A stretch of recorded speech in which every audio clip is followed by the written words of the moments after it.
Sindio? Let's get it. Okay. See. Oh, clap. Oh. Yeah. Lights, camera, action, boys. Yes, indeed. Yes, indeed. Yes, indeed. Welcome to the Pitboard Discussions, your one-stop destination for everything Formula One.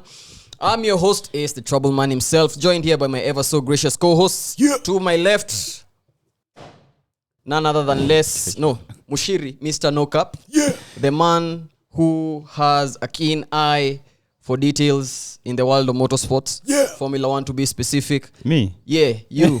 The man with the stats.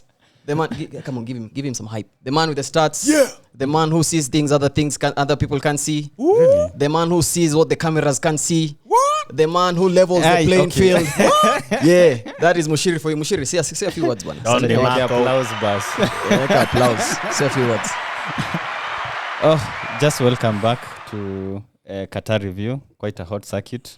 Many things happened. So, Mimi ndio nilikuwa nafaa kusema Qatar review, lakini are you motivated by the intro I've given you? motified. Yeah. You have to tell me what that means. Motivated, scared. Like, are you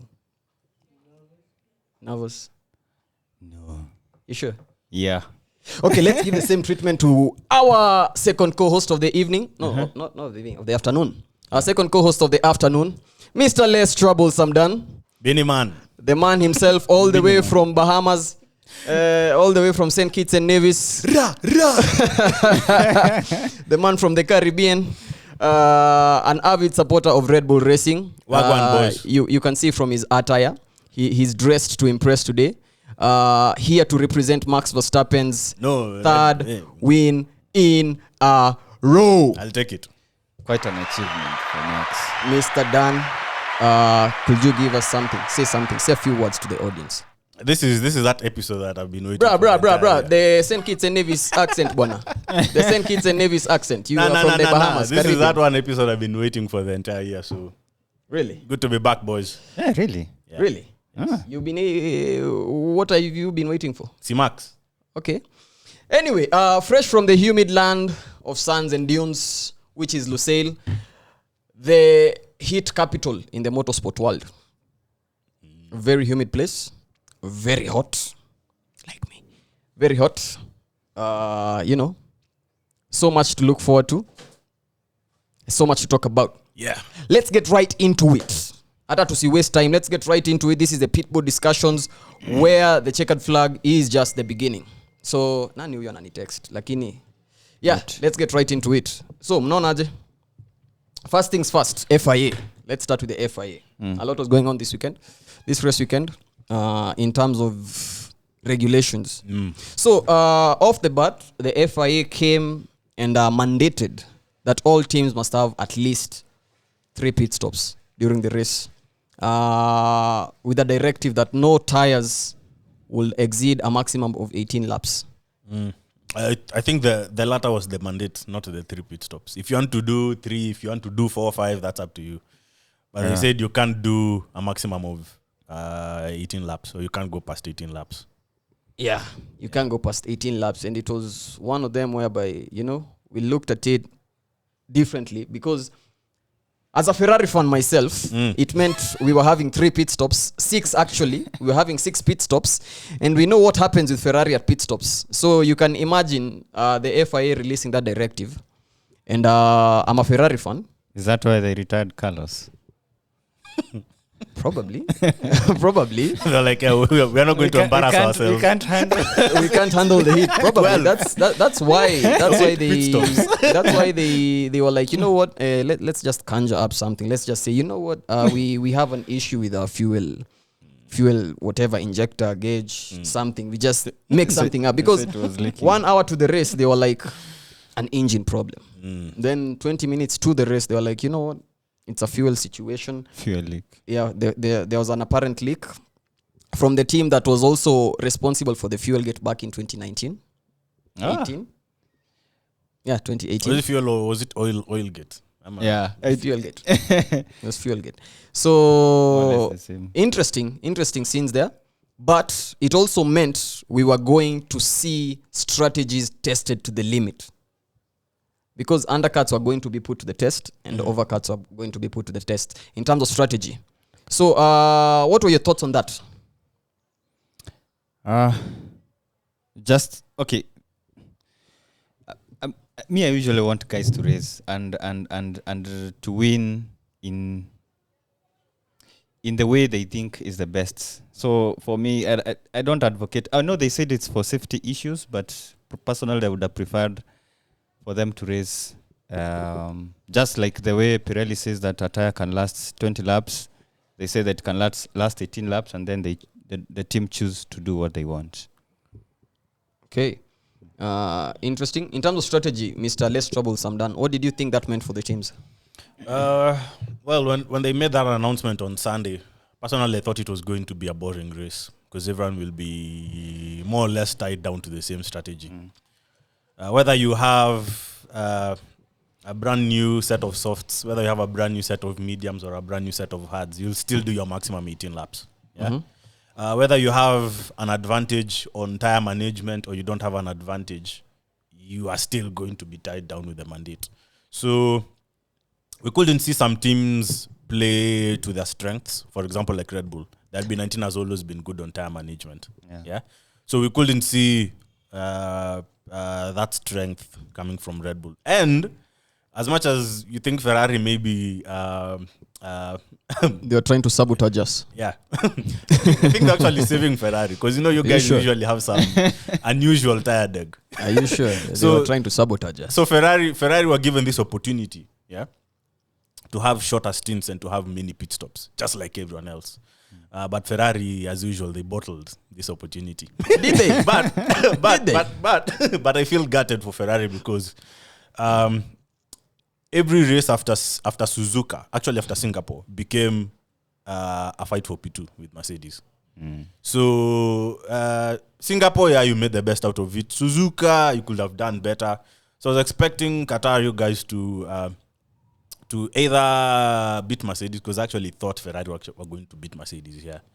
But now on Sunday, Carlos is out. I was just like, God damn. And then we all know what happened in the race, turn one. But yeah, we'll get into that. Well, now that you brought it up, let's get into it. So going into the weekend or going into the race or gearing for lights out, one of the Ferraris dropped from the race and one of the Red Bulls was starting from the pit lane. So for Red Bull, I don't think it meant anything for them because they've already won the Constructors' Championship. What do you mean? Listen, they've already won the Constructors' Championship. For P2. Yeah, Checo is fighting for P2, Bana. Hey. Just hear me out. They've already won the Constructors' Championship, and Max was coming into the race having secured the championship. He's actually in very elite company currently, only with Vettel, Hamilton, Fangio, and Schumacher in that company to win the championship back to back.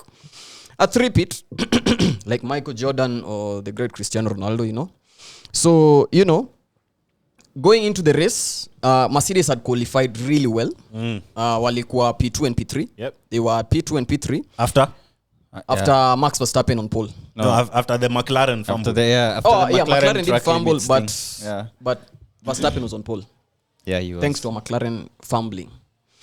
Either way, we were expecting Mercedes to use this moment and actually extend the gap between them and Ferrari for P2.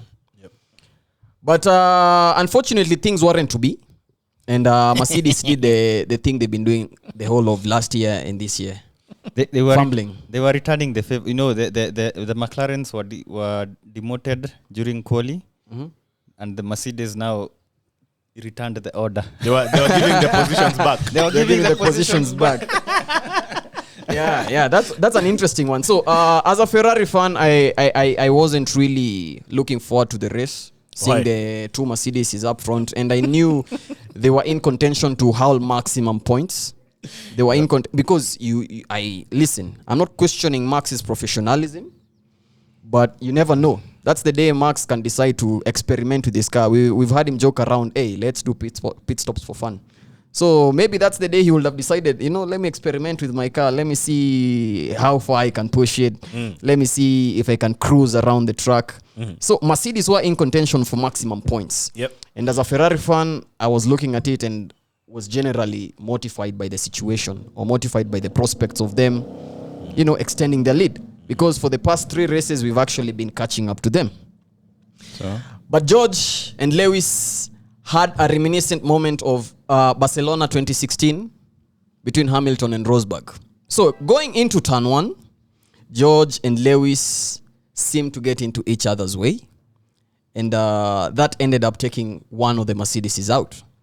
And, me being me, there was a Pedro Pascal moment for me there where I was just smiling, and I was like, you know what?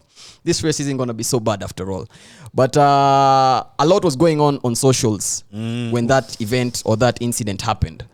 There was a divide, and the divide was Team Hamilton and racing fans. Because this incident isn't the first time it's happening. We've seen it happen before. I've just mentioned Barcelona 2016 versus Rosberg. And also, it also happened again in 2021 at Silverstone against Hamilton. Against Verstappen. Hamilton and Verstappen. So, I'll have to ask you guys to weigh in on this. What did you think of the incident? Who was on the wrong? Hamilton apologized. What does that mean? Answer the question. No, you cannot apologize if you're not on the wrong. He apologized. He is a human being like any other person who makes mistakes. He made a mistake and he apologized. So, okay, let me put you on the spot here. So, a few Mercedes fans or Hamilton, a few cult fans, a few Hamilton fans listened in on Hamilton's radio, and Hamilton was like, I've just been taken out by my own teammate. Yeah. And that sparked outrage online, and George Russell was on the end of the stick. Jesus Christ. To date, George is still being dragged on the streets of on the streets of Lewis Hamilton. on the street of Lewis Hamilton's timeline. George Russell was getting dragged across those streets. God damn. And people were marking him. God damn. You wouldn't want to be George in that situation. But Hamilton came out and apologized for the situation. Coming out and said he was on the wrong and taking full responsibility. But still, some Mercedes fans weren't really amused by it. They were like, you know what? No, it's not Hamilton's fault. And this is what I want to talk about. What is racing, and what did Hamilton do wrong, and what did George do right, or what could George have done to avoid the incident? Well, in my honest opinion, first of all, I'll start by addressing the war. The war between Hamilton fans and I think now there's also a George Russell fan base. Are you sure? Really? Yes. Interesting. Yeah, there are guys who are defending George. Who? Like Name one. Do you want me to name drop them here? Just one. F1 Diplo. Okay. Yeah. So both sides make the arguments, and both sides think the other person is crazy. Yeah. Some people are like, yo, Hamilton wasn't on the wrong. Guys on George's side are like, no, George was not on the wrong. It was Hamilton's fault. But me as a Red Bull fan, I am loving it. I won't lie. I'm loving it.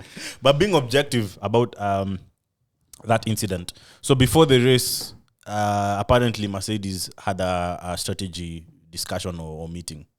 And they agreed that Lewis was going to start on the softs and George was going to start on the mediums. And the fact that Lewis was going to start on the softs, it basically means Lewis was going to have a better launch of the line and probably take the lead at turn 1 or maybe be alongside Verstappen at turn 1. So if that was the plan, that was a really good plan. Because I seeing Mercedes qualify P2 and P3, I actually thought the best chance of them maybe holding back Max or increasing their possibility of getting a win is splitting the strategies. Either Hamilton, the person behind, either they start on the hards. But then again, if you're still going to do a maximum of 18 laps, it doesn't make sense for you to go on the hards and try and do an overcut.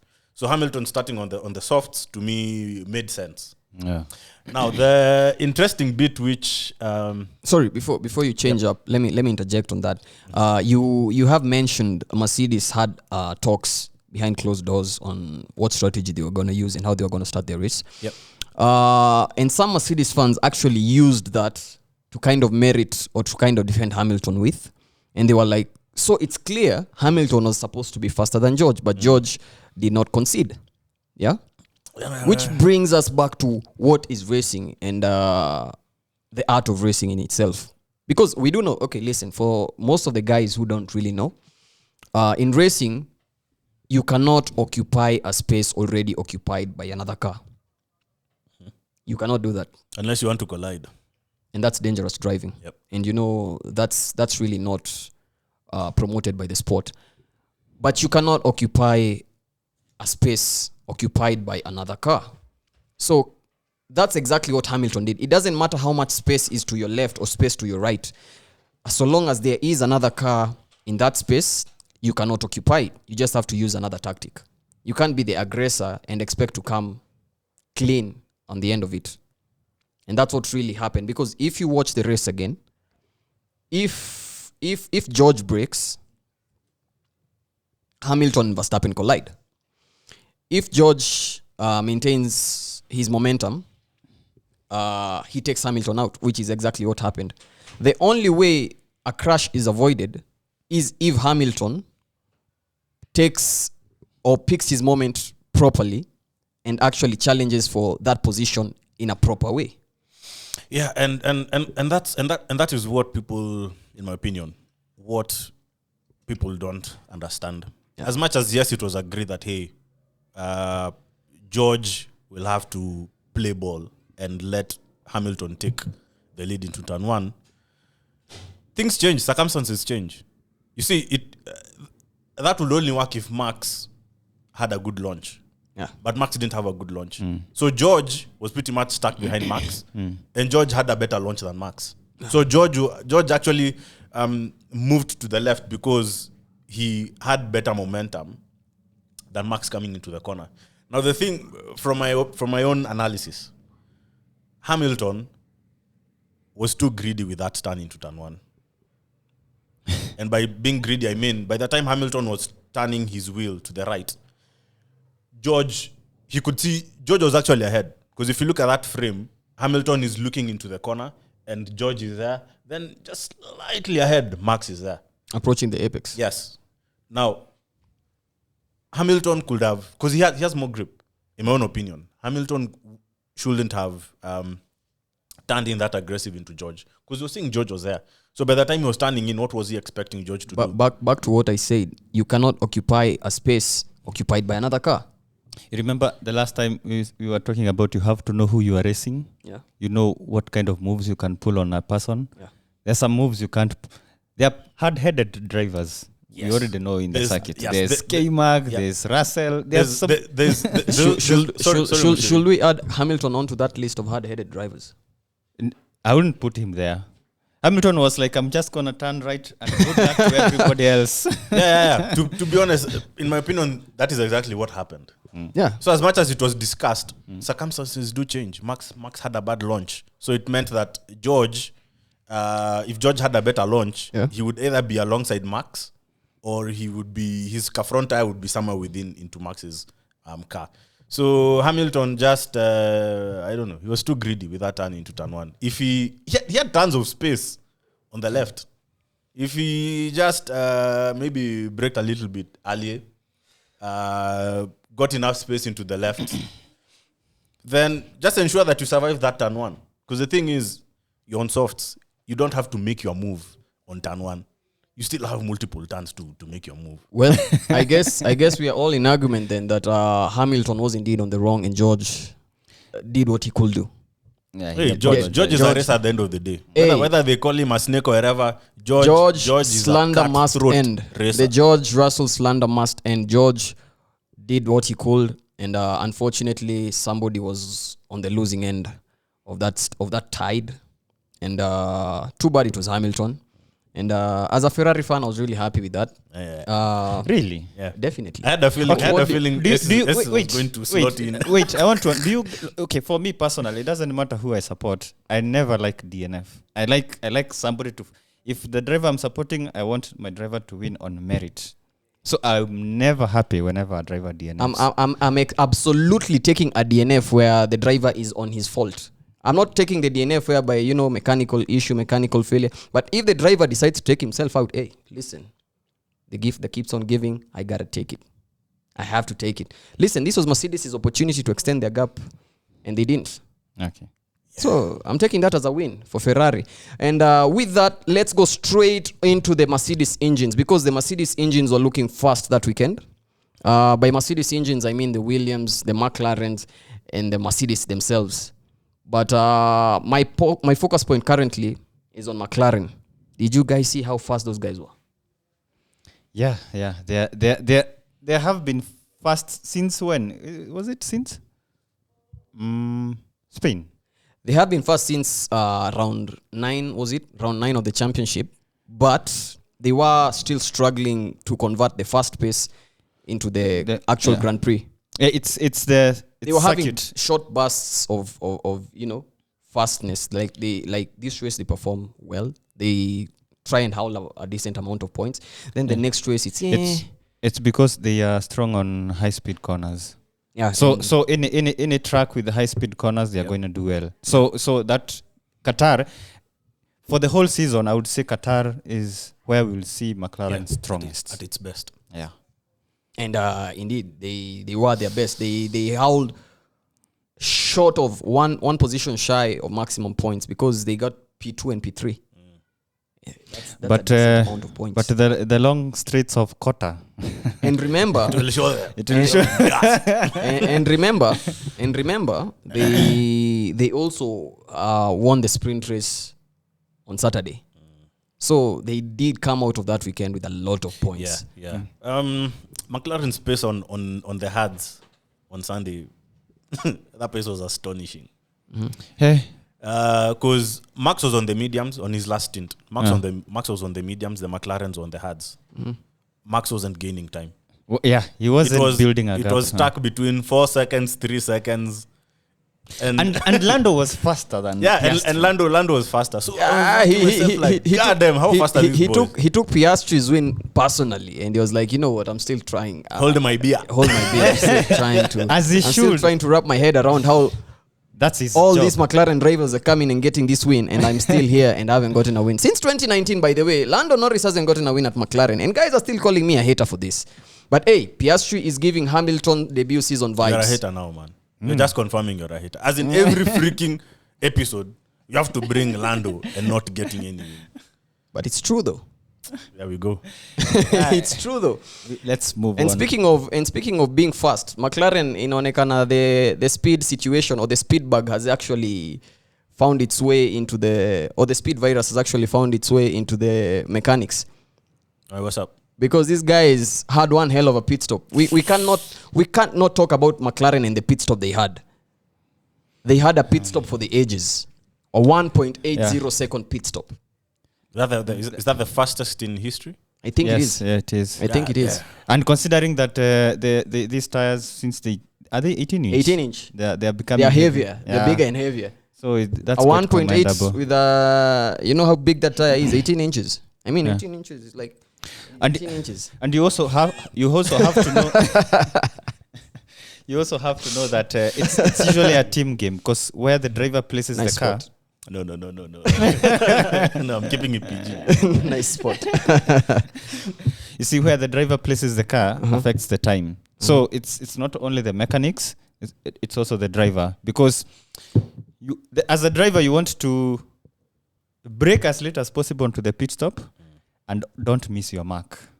But if you're getting your mark, it means the one with the tire doesn't have to change the position to go where you are. Facts. So it's a team effort from the driver and the mechanic. So that was commendable. Commendable for McLaren. McLaren are on point. As in, remember we're talking about things that you need to have in order to win a race. Yeah. The car, the drivers, pit stops, and strategy. Yeah.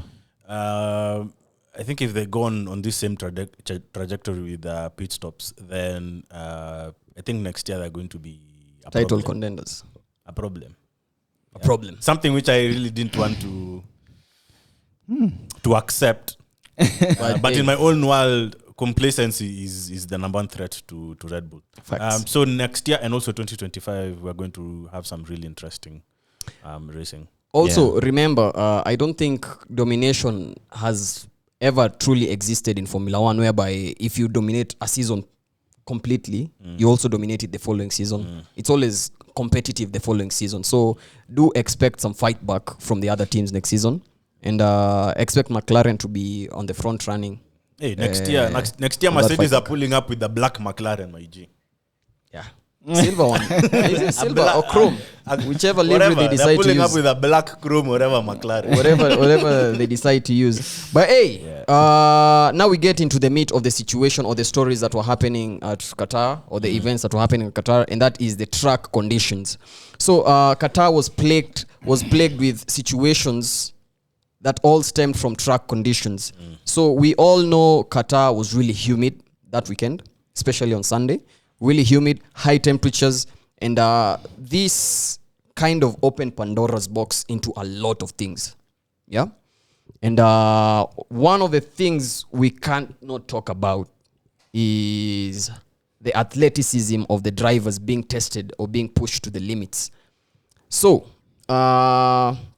we did see a retirement from Captain America himself.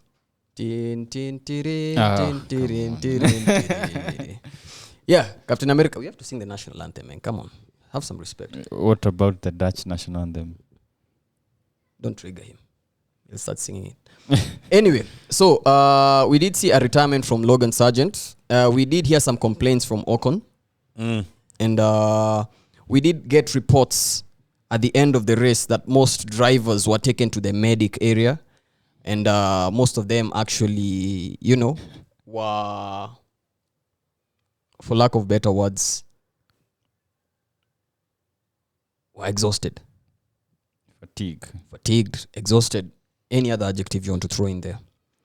And there was also a moment in the race whereby Alonso was talking to his team radio, and he was like, my quote unquote, my ass is hot. Can you guys pour me some water? Throw me a bucket of water or something. Throw me a bucket of water or something. And it immediately sends you to flashbacks of 1950, where race car drivers will come to the pit stop.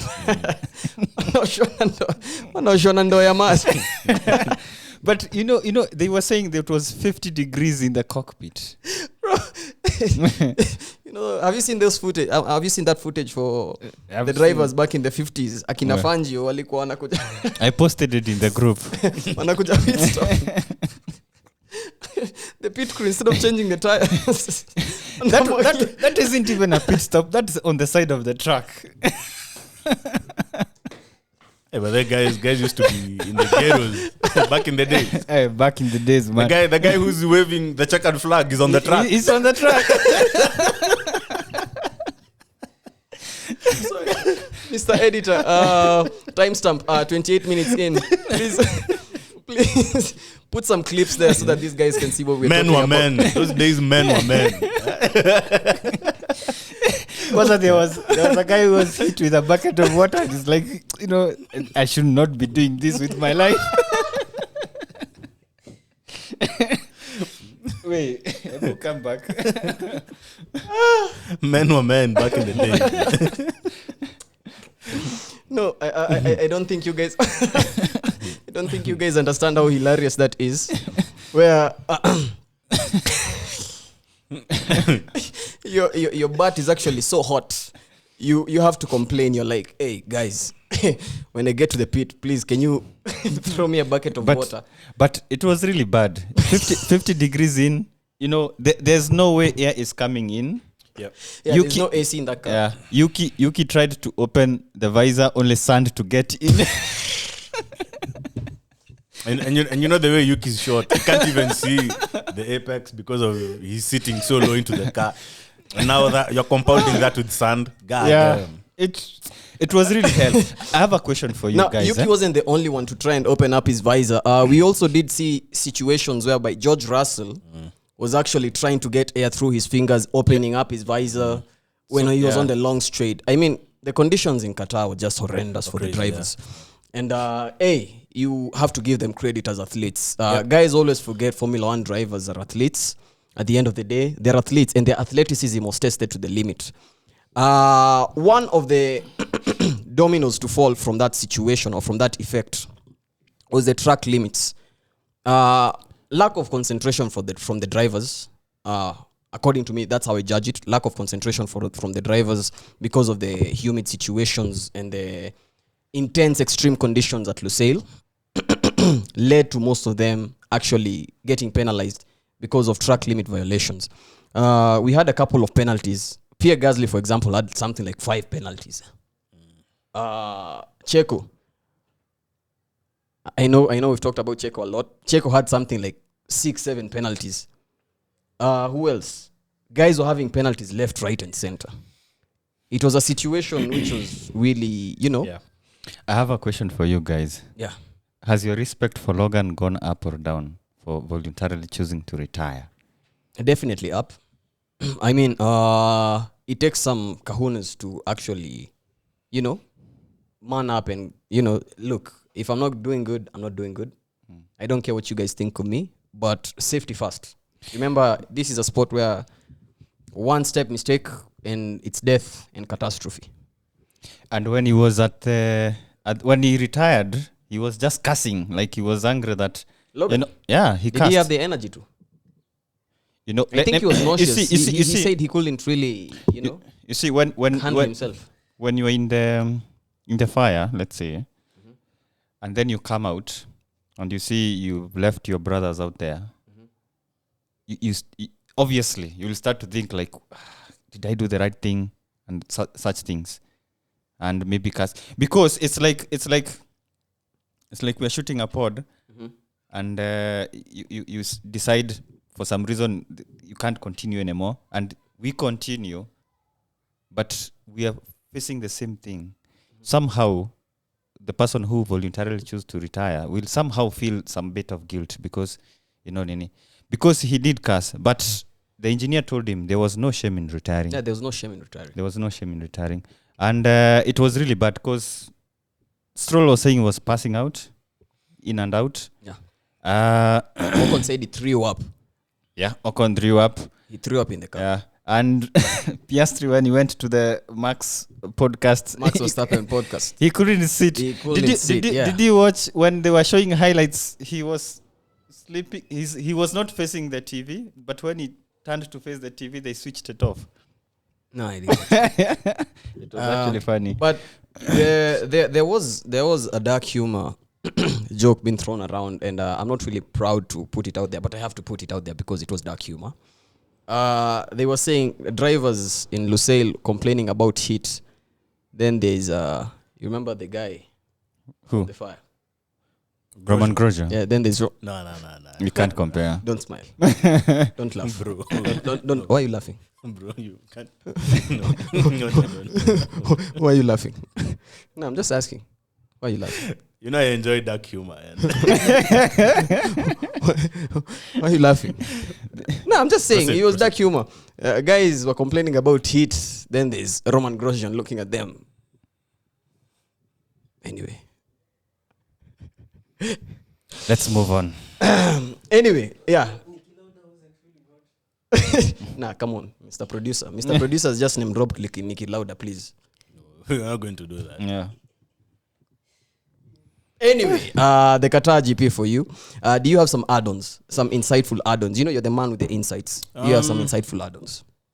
Well, it was interesting to hear drivers say that this race, the past weekend, was the hardest in the calendar. We've always known Singapore. They have ever raced, not in the calendar. Yeah, we've always known Singapore to be that one race where you start training from January. Yeah, you get your heat conditioning, start January as in your training for that one single race at Singapore. So seeing them being this exhausted, beat up, and lack of a better word, destroyed by conditions. Yes, destroyed after the race on Sunday. Got me thinking. Is that something that we can do? Of course. Yeah, as fans, because I do believe also, guys, we can also have a say with our pocket. You just don't buy Qatar GP tickets.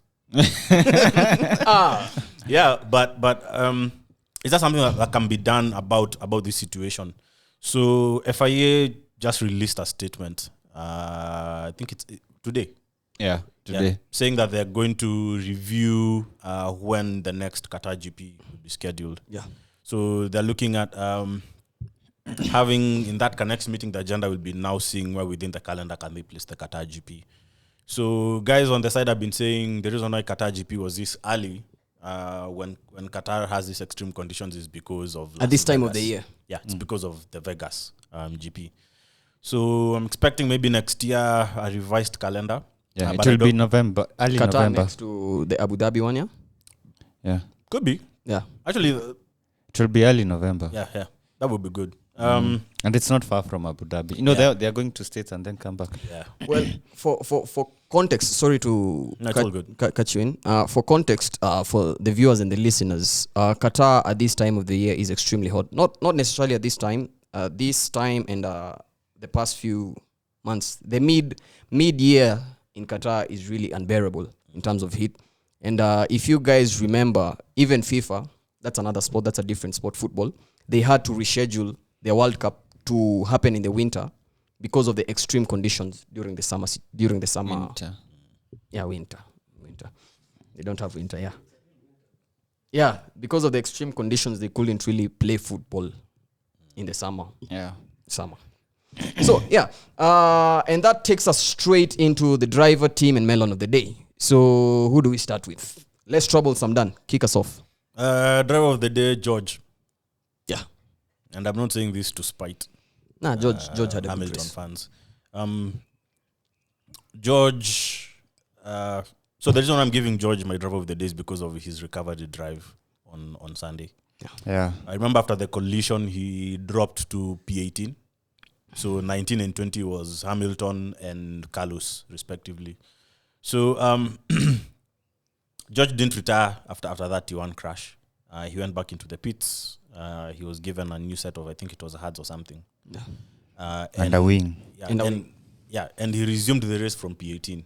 And he just kept his head down and drove all the way aggressively up to P4. And it was on merit. Can you say the safety car kind of helped in the situation? Yeah, it was to his advantage. Yeah. But are you talking about the safety car that came out after the T1 crash? Yeah.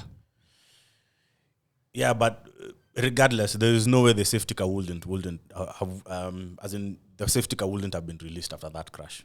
So it just had to come out. So I don't think either it gave him an advantage. Or whatever. Because he was part of the reason why the safety car came. Yeah, and Hamilton was pitched somewhere there in the sand. So George is my driver of the day. And Netflix got the one shot for the ages. Ooh, and Hamilton got a fine for that. For crossing the track, yeah. Crossing that. How would he have returned by the way? Because it was You're supposed to fly. I mean, he has wings on his logo, doesn't he?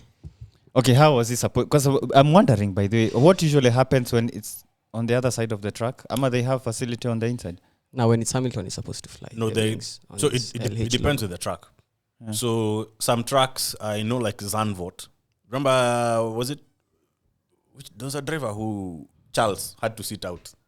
Yes. When he had like a crash, he had to sit Charles on the couldn't go outside back. he couldn't go back. But if he crossed, like the way Hamilton did, he could have gone back. Yeah, so it depends. It depends on the track. On the track. Yeah. So some tracks, when you crash and you're on the outside, you can still find your way back. Do drivers get penalized when they do that? Yeah. See, Hamilton was penalized. How much? What was he penalized? Money, points, money. They should have used points. No, it's not a racing incident. He's not endangering other people, but it's It's like that guy who was running in Silverstone. Oh, which guy? There was a guy who was running at Silverstone. You've never seen that. There was that guy. There was a fan who was running in the middle of the track. Don't mention those people. Anyway,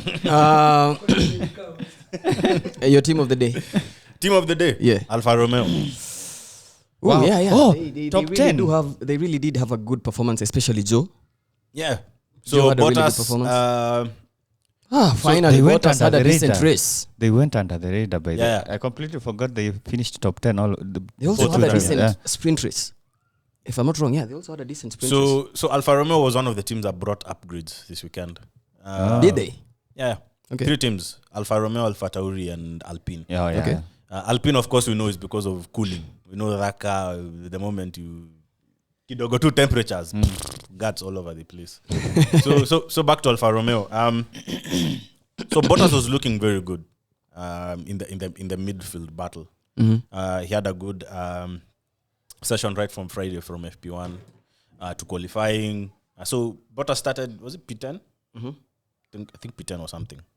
But Joe, as you mentioned, to me was the most impressive Alfa Romeo driver among the pair. So he started the race P19. He was actually dead last. P20 was Checo. He started the race P18. Mm-hmm. P20 was Carlos. P19 was Checo from the pit lane.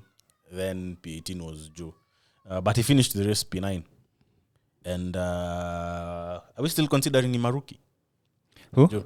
Yeah. It's his second year, right? season. No, he's not a rookie. It's his second year, but Quasi rookie. But Kinda not. But this was his first time In Qatar. racing. Yeah. Also, actually a huge chunk of also the other drivers. Like This 5 This drivers. has been their second time. So seeing Joe just thug these conditions out. Hey man, he's from China. China, they don't China have is not this. that hot. It's not about harsh conditions. The Chinese are weathered people. They actually do. I don't know about that. You're watching too many kung fu movies.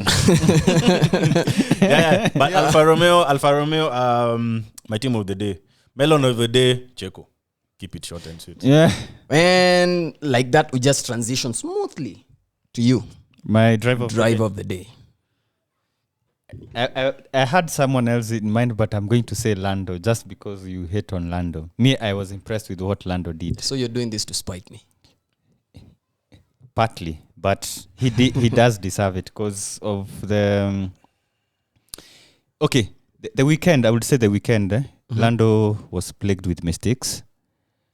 Apart from the race, The Grand Prix. the actual race, but all the other there were mistakes. But somehow he managed to keep his head clean and everything, and he managed to finish just behind Piastri, and he was faster than Piastri. And I would say it, as much as Piastri is good and scary because he's a rookie and he's going to improve, Lando is still a better racer, but I would say Piastri is a better qualifier. Your team of the day? McLaren. Okay. They have Maximum continued- points. Yeah, they've Maximum continued points. to impress, and I want to believe they still have more on other tracks which are not without high speed corners. But I'm just waiting to see. I hope they don't drop off at Qatar. They'll still be up there. But that was my team of the day. Okay, your melon of the day? Hi-fi is Zach Brown. Hi-fi. Nah, no. Come on. No. You interested with the Zach Brown high five? No. Okay, yeah, the Zach Brown high five. If you say high five, cool. If you say the Zach Brown high five, bro, you have to reconsider. Anyway, your melon of the day? I don't know how Checo is going to explain to Honor how he had all those track limits and Max didn't have Track a single conditions, one. man. Track conditions. Max didn't have a single track limit. Max is the only guy who didn't have a track limit violation at all. Max And Checo had how will Max has to Checo be explain given that? credit. Now Max has to be given credit. Out of all the drivers who raced, he is the only one who didn't have a single track limit violation. So how will Checo explain that to Honor? Max is Max. Max is Max. Max is on the have you heard the names I mentioned him alongside? Vettel, Hamilton, Schumacher, and Fangio. Can I add more about Max? Add more, please. So I'm not a Max Verstappen fan, by the way. So in terms of lap sled, we're not going to talk about lap sled because they changed the number of races per season. So I'm going to talk about the percentage of lap sled. Yeah. So number 1 is Max this year, and the year is not over with leading 74% of all the laps led. Yeah. Second, that is actually very impressive. That is it's 74.6. That was almost 75. That is 3/4 of all the laps raced this season so far. So, and second is Vettel back in 2011. My God. He led 65% of the laps. You can see the disparity from 75 to Speaking of Vettel, if Max wins the remaining 5 races, okay, let me. He actually topples Vettel on the all-time number of races won. Yeah. He is at 40? Not really sure. 7, I think. I think it No, was he was at 48. 48 before Sunday. It was 48. Is it 48 or 49? He's It's now either at 48 or 49. Huh? I think 49. he's now at 49. 49, yeah. So that Nigel Mansell 66. So between Vettel and Nigel Mansell, Vettel is 65, Nigel Mansell 66, 66.99. So that's like 60. Wait. Why did they put it like that? Is it because of the number of laps? Anyway, so in the top 6, Vettel appears twice, and the Mwisho last still Max in 2021, leading 50% of the 50.27 of the laps. I mean, all those numbers, all that proves, or all those numbers prove, is how good of a racer Max is. All that proves is what good of a racer Max is. And also how good the RB19 is. Yeah. I don't How- think it's how good it's the just about engineers- car. I'm really getting to a point of realization, or I'm getting to a point of, I think Max genuinely deserves his flowers. I was on the space the other week, and I tried to make a topic out of it. And I was like, look, guys, how many drivers will dominate the way Max has dominated in that RB19? How many drivers will dominate how Max has dominated in that RB19? How many? Just think about it. I reckon only maybe one other driver on the grid currently. That's a question that has no answer. Yeah, it has no answer. Well, we don't know. Because, That has no listen, answer. we can see how Checo is struggling with that car. And listen, Checo isn't a rookie. Checo has been in the sport long enough to be a vet. Do you know what Checo is saying? Yeah. He's saying the car it keeps changing characteristics. Mara is like this. And this Mara is what I'm like talking that. about. Max really understood his car. Like, this is what I'm talking about. Since Max Monaco. just Since Monaco. morphed It's into this been new chameleon. driver, or morphed into this monster of a driver, if I dare say. And His guys are logo not, is a lion. and guys are not really acknowledging it yet.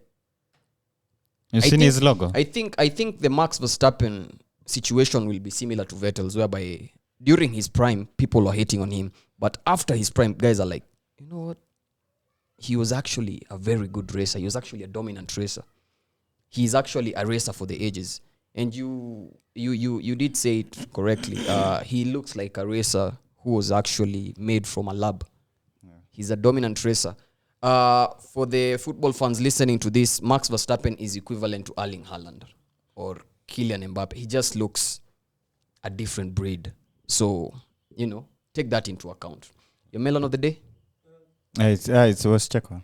They ask something Yeah. on that Max Verstappen and the Checo thing. No, not really. It's about the tuning and the changing of things in the car. Do you think Checo changes too much on the car and not enough of himself, as opposed to Max, who changes not much of the car but more of himself? That's a really good question, and People, there's something people need to know about Max. Max does not have a hobby. Max has one hobby: sim racing. He's always racing. He's thinking about racing. Everything about him is racing, and he is obsessed. When somebody is obsessed at something, and he keeps practicing, that person will be unbeatable. It doesn't matter what it is, which sport, whatever category you are. It only goes on to kind of put a stamp on who Max is and what he wants to be, and his professionalism and his determination to be champion. I have an intrusive thought. Don't let it win. Don't let it win. What if Max was Jeffrey Dahmer? Yo, I told you don't let it win. Don't let it win, but he let it win. Anyway, your driver of the day. This guy has. I did say I've done mine. It was Lando, McLaren, and melon of Checo. the day. Oh, Checo. Yeah. Okay, so for me, my driver of the day had to be I will give it to Lando. My driver of the day, I'll give it to Lando. Allah. He was really fast the whole weekend, and he tried to bounce. Allah. Are you okay? Remove the mask. No. Ace, is this you? Toa Blink mask. twice. If you are. No, I'll have to give it to Lando because he was trying to improve himself. And in the conditions, he's the only one I didn't see crack. Every other driver cracked. Lando is the only driver after the race who I didn't see crack. He sat on the chair. Well, do you know others that sat Tom on and the- Jerry meme? That Tom and Jerry picture whereby Tom is being carried by his friends. That was Logan. Sorry to say, I'm not laughing on his misfortunes. Charles Leclerc couldn't even string 2 sentences. Max Verstappen, the dominant Max we are talking about, the one who didn't even have a track limit violation, couldn't even stand straight. He came into the podcast asking, "Is there a wheelchair?" Yeah, he couldn't even stand straight. Logan, Oscar Piastri was on the floor. Who else? Who else did we see? Joe, Alex Albon. No. Joe was looking good. Fernando Alonso, they also didn't crack. Fernando Alonso came out of the car throwing gang signs. But he had a big moment on track. Yeah, he had a big impeded Charles Leclerc. Okay, yeah, when he returning. Yeah, but returning. he almost lost it. Yeah, but hey, listen. But complaining about Listen. the bucket of water. And this I remember one time, and I won't blame him for that, bro. Like in the 1950s, guys are parking to the side, kuoshwa na maji baridi. You know, I heard Crofty talking about it, and he was like, if you get into the car with a set of ice cubes, they would have melted by the time you're done the formation lap. So you can just imagine the I thought you would conditions say in the by car. the time Hamilton was crashing on George. Yeah, I mean, I know it's super musty inside the car after a driver has completed a Grand Prix, super sweaty. I just can't imagine the conditions. Vettel one time said, you always come out with your boots full of sweat. It's like you've been in a river or something, but it's just your sweat. Your boot is full of your sweat. They lose around 3 kilos in this extreme In conditions. sweat. Yeah, dehydration. You're losing water, electrolytes. As in, it's these guys are racing or they're going around in circles. In really Again, harsh conditions. athleticism. Racing isn't easy. If you've been in a fast car before, controlling that thing isn't easy. Now imagine in a car susceptible to these forces, these G forces. G forces, and you're also drinking tea Yeah, because they always have a bag of it's water, but it's tea. unakunywa maji moto. Unakunywa maji moto on track. It's really crazy. Yeah. But Alonso throwing up gang signs. So for me, Lando and Alonso. Oh, also again, sorry, you had interjected me on the Alonso situation and how dangerous he came back into the track. But No, his you awareness- were saying about cracking because for I me was talking about co- cracking, but I wanted to mention this also. I wanted to mention, remember there's one time I was actually talking about in terms of racing and driver ability, who's up there. And there's a time I was like, for me personally, Vettel is up there, then Alonso right beside him, then maybe Hamilton, then the rest follow. The situation whereby he went off track, went to the gravel, did you see how he maneuvered himself back on track? That shows you the type of racer he is and how elite he is in the game. That just shows you. Anyway, driver of the day, Lando Norris. Team of the day, McLaren. The number of points they held. Are you? Nah, no, there's listen. an agenda behind, bro. Nah, You're I'll giving banter, McLaren I'll flowers. banter them on Thursday evening. I'll banter them on Thursday evening when you're having our space. Did you just send your resume this morning or something to McLaren? Yes. Again, I resent my resume. It's not even a joke. I resent my resume. Okay. Melon of the day. Just do it. Just say it. Yeah, it has to be Checo. But I feel bad giving it to him because I can imagine the track conditions. He's I also thought you would struggling say in the car. Hamilton. Nah, I wanted to say Hamilton, but I've gotten enough stick from the fans this weekend. Why Why would I say Hamilton? No, I'm curious. Why did you think you'd say Hamilton? Him because he was happy he crashed out. Oh. Yeah, I wanted to give it to him, but Kicking a man when he's down. I'm a Lewis Hamilton fan. Don't let these guys fool you. Stop the cap. Bro, Mr. Producer, can you zoom in on my wallpaper? That's a W14. That's Hamilton's W14. Yeah. You put it there because it's a nice wallpaper, not because it's a Mercedes. Nah, I'm No, actually because a it's Hamilton fan. Hamilton. Come on, man. Night, it's all good. Okay. Whatever makes you sleep at night, man. Cult. Anyway, so thank you guys for tuning in with us. We are the Pitboard discussions. We'll try and deliver more content as often as possible. We have a brand new YouTube channel. Go check it out, the Pitboard. We'll be hosting spaces every Thursday on X, formerly Twitter. So join us there. Follow us on Instagram too. We'll be dropping reels, content, and everything related to F1 over there too. So please follow us, like, share, subscribe, tell a friend to tell a friend. On Instagram, hizo links ziko hapo kwa bio. Press on them, you can join our WhatsApp group. And let's get into the F1 community and let's do this together. So peace, catch you on the next one. Have a good one. Peace out.